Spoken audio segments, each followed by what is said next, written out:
Hello everyone and welcome to the video covering Chapter 10 of our class. Chapter 10 has seen the country move out of World War II, and we are starting this chapter under President Eisenhower. His vice president is Richard Nixon, which he will come up a little bit later and starting in Chapter 11. And the bulk of this chapter focuses on the civil rights movement and the Kennedy and Johnson administration. So regarding the class as a whole, as we are focused on social welfare, there is a lot going on in this chapter. So there are a lot of different things I could focus on. Instead of creating a long video here, I've added some supplemental videos to our Blackboard site. And then, I expect that you'll go in and do the readings as well. So let me breeze through a couple quick things. And I want to focus a little bit of time on the actual social welfare programs that are springing up at this time as well. So as I said, the chapter begins under President Eisenhower. Eisenhower is a Republican. He's conservative in nature. And under his presidency, there has been a big focus on consumerism primarily, and there has been a lesser focus on the personal welfare and personal good of individuals. So his focus was more on industry and economics than on the individual good. Around this same time in our country, you start to see what will be known as the white flight. So individuals who are white, who were formerly living in the hearts of cities, are now starting to move into established suburbs. So there is becoming a racial divide in our country regarding just the geography of where individuals are living. So there is the poorer urban centers that are primarily comprised of individuals of minorities, and then you have the suburbs that are primarily white individuals. So that is starting to happen. This will essentially affect the kinds of social welfare that is being delivered and how those are funded, as some programs are essentially funded by things like property taxes, for example. And so at this time through white flight, we start to see the kinds of divides continue to grow that will separate our races within the country even greater than they already were. In the world of mental health and social work and social awareness, there does start to be a shift in how we are viewing mental health. Again, kind of piggybacking on psychoanalysis and Freud in the 1930s and how we're looking at mental health from the 1940s, there continues to be a bigger push for psychoanalysis and case management in the world of social work.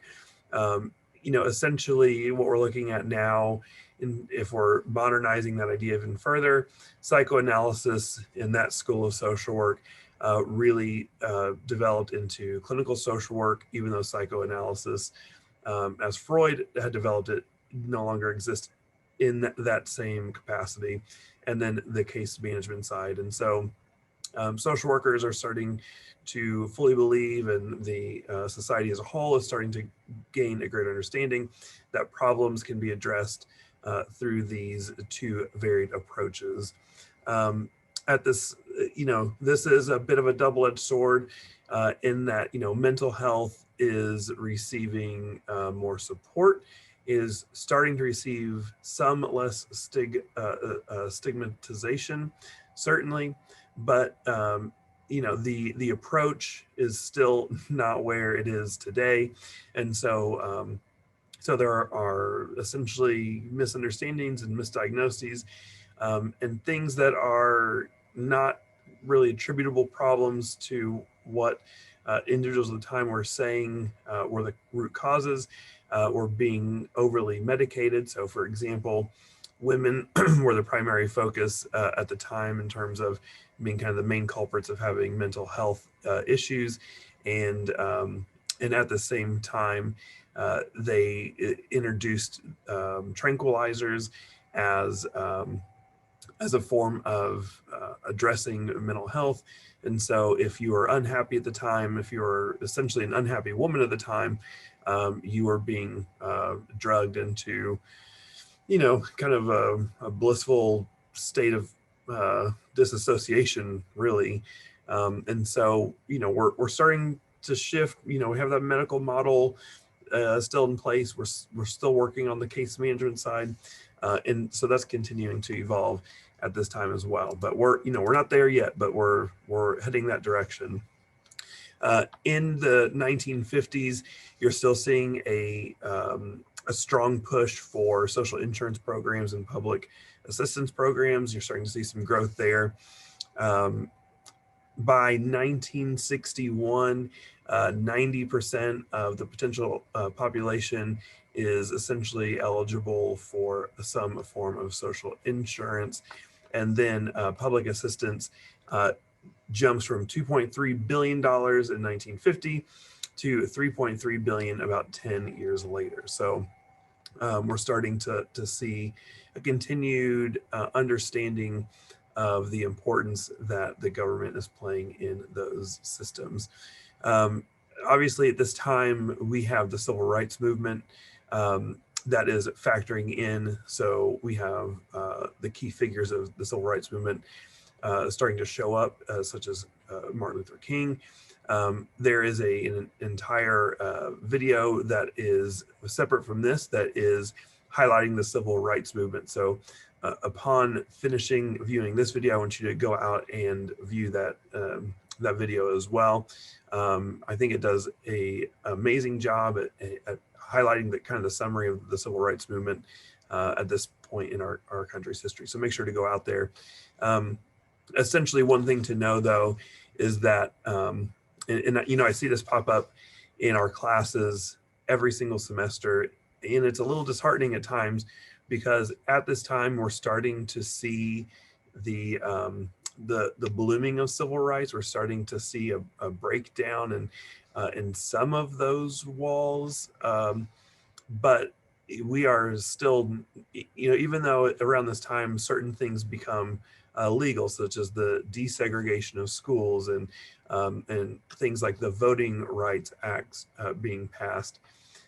So even though on paper some things are becoming more equal, our country as a whole and the races within our country are still nowhere equal at this time. So, and even now, there are still great divides that we need to be aware of.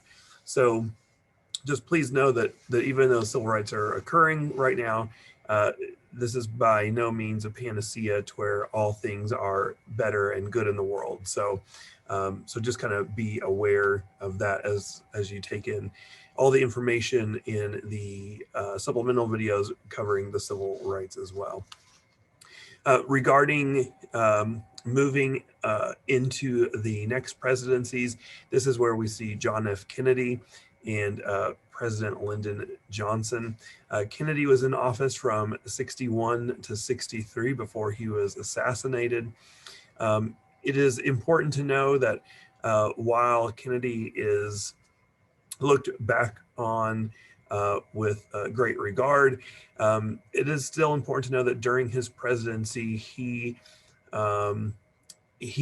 became really nervous around the civil rights movements themselves.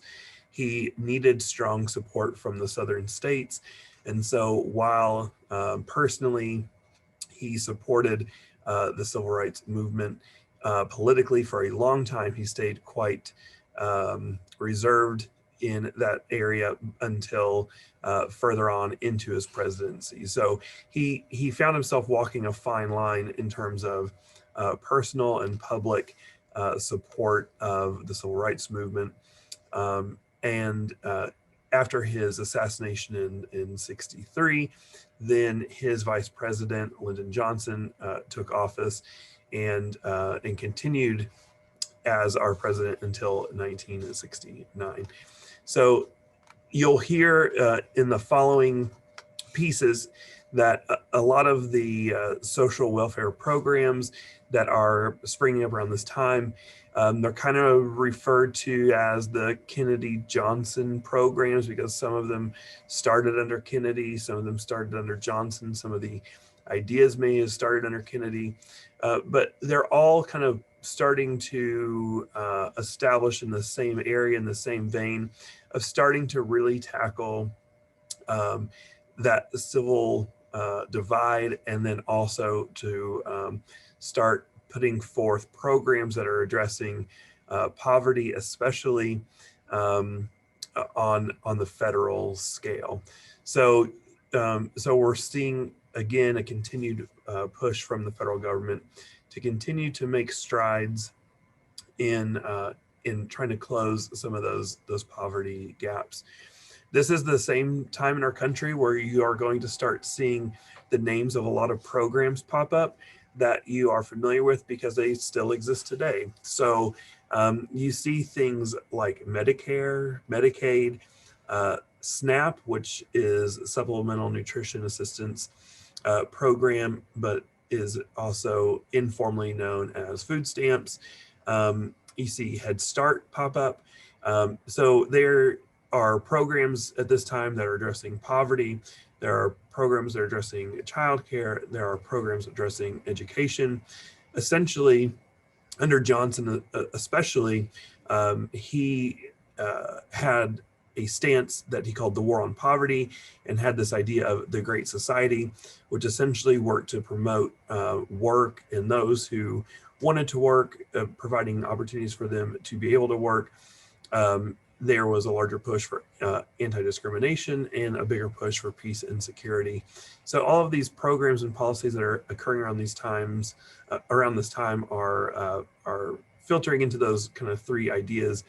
One of the things that I specifically want to draw your attention to, as we're talking about social welfare, is that around the same time there is also a push for educational rights, and so out of the civil rights movement, we briefly mentioned Brown v. Board of Education, which is the legislation that essentially overturned segregation in schools.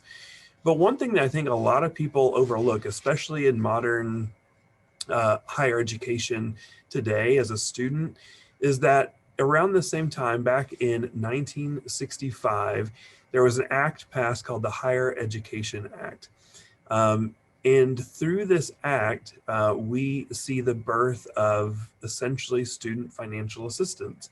So we see the establishment of loans and grants. The Pell Grant arose around this time as well. And you also see the start of, essentially become a TRIO program. So in 1965, in the Higher Education Act, Upward Bound is formed. And then by 1968, in the reauthorization of the Higher Education Act, there are other programs that are formed, including what will become known as Student Support Services, which is the program that I oversee here at USI. So I say all of this to remind individuals, because I know it is difficult sometimes as a student to look at something like financial aid as being, I don't want to say a gift, because that's that would not be like an appropriate identification of what this is, but it is an opportunity that exists in our country now that did not previously exist, because individuals recognize that education, prior to the 1960s, really belonged to wealthy whites, and so through some of these acts, we as a country started to put forth opportunities to allow a larger diversity of individuals to become represented in the educational landscape. So this is really important in terms of just the ripple effect that is occurring around this time, because when you're talking about the public policy that is going to play out, over the next 10 or 20 years following the 1960s, by allowing opportunities for individuals from diverse backgrounds to be represented within the educational system, then those individuals will then go on later to influence public policy and be able to be a voice for those who do not currently have one. So that's just important to think about.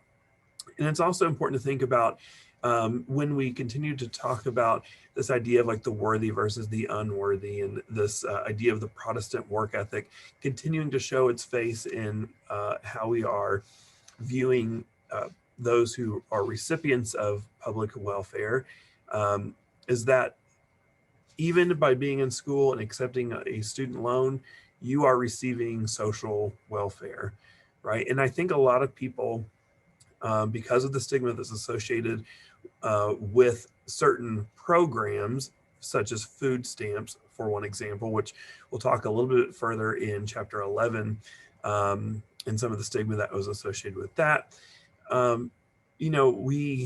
It's easy for individuals to disassociate that many of the people in our country, most of the people in our country, are recipients of some degree of social welfare, because in their minds they see like one or two programs, they maybe know one or two people in their lives that have misused a system, and so they kind of, to use the term, they throw the baby out with the bathwater. So they they don't understand that there's more at play than this single program. So Medicare, as I said, is a social welfare program. Social Security. So when we get older and come of age and retire, that is a form of social welfare that we are receiving. If we were to become disabled and receive Medicaid or receive Social Security disability, for example, again, those are other forms of social welfare that we are receiving.